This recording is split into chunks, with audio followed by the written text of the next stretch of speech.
તો આજે સપ્તાહનો પહેલો દિવસ અને સપ્તાહના પહેલા દિવસે બજારમાં તમને એક નીચલા સ્તરેથી સારી ખરીદદારી આવતી જોવા મળી છે. જો આજના દિવસે પણ થોડીક નરમાશ સાથે શરૂઆત થઈ હતી. નિફ્ટી તમને 24,600ની નીચે પણ જતું દેખાયું, પરંતુ ત્યારબાદ નીચલા સ્તરેથી એક સારી રિકવરી આવતી જોવા મળી.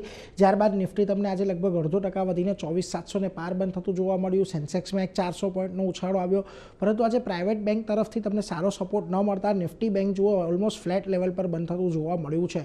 પરંતુ મિડ કેપ અને સ્મોલ કેપ આ બંને જગ્યાએ આજે પરિણામોને પગલે તમને સારી તેજી આવતી જોવા મળી અને અહીંયા સારું પરફોર્મન્સ આપણને ઓવરઓલ રહેતું જોવા મળ્યું. હવે જો આજના દિવસે તેજી ક્યાંથી આવી, તો ડિફેન્સ સ્ટોક્સ આજે સારું પરફોર્મ કરતા દેખાયા. આજે તમને નિફ્ટી ડિફેન્સ ઇન્ડેક્સની અંદર લગભગ 0.5% ઉછાળો આવતો દેખાય. આ ઉપરાંત તમને મેટલની અંદર, રિયલ્ટીની અંદર, ઓટો સેક્ટરમાં અને ખાસ કરીને એમાં પણ ટુ વ્હીલરની અંદર આપણને એક સારી તેજી જોવા મળી. એકમાત્ર એફએમસીજી સેક્ટર એવું હતું કે જાંગડી આજે ઘટાડા સાથે આપણને ક્લોઝિંગ આવતું જોવા મળ્યું છે. બાકી તમામ સેક્ટર આજે હરિયાળી સાથે બંધ થયા હતા.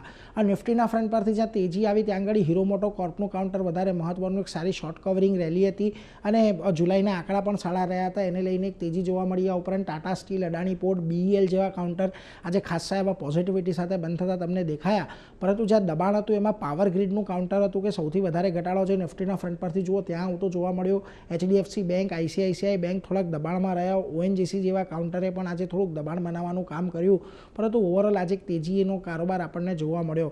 મિડકેપના ફ્રન્ટ પરથી જુઓ તમને જ્યાં સારી તેજી આવી, આદિત્ય બિરલા કેપિટલ પરિણામ બાદ એક સારી તેજી આવી છે. આ ઉપરાંત યુપીએલમાં આજે તમને ખાસ કરીને બ્રોકરેજ રિપોર્ટના પગલે તેજી જોવા મળી. સેલ અને બીએચઈએલ જેવા કાઉન્ટરમાં પણ ખરીદદારી રહી, પરંતુ જ્યાં દબાણ હતું ત્યાં પણ કોઈ બહુ મોટા દબાણવાળા કાઉન્ટર નથી. જુઓ સુઝલોનમાં એક 0.5%નો ઘટાડો હતો. Oil India, page industry, PI industries લગભગ 1.5%થી લઈને 1.5% સુધીનો ઘટાડો આપણને અહીંયા જોવા મળ્યો. પરંતુ ઓવરઓલ આજના દિવસે હવે આપણે બજાર જે બંધ થતું જોવા મળ્યું છે, રેઝિસ્ટન્સ પાસે બંધ થતું જોવા મળ્યું છે.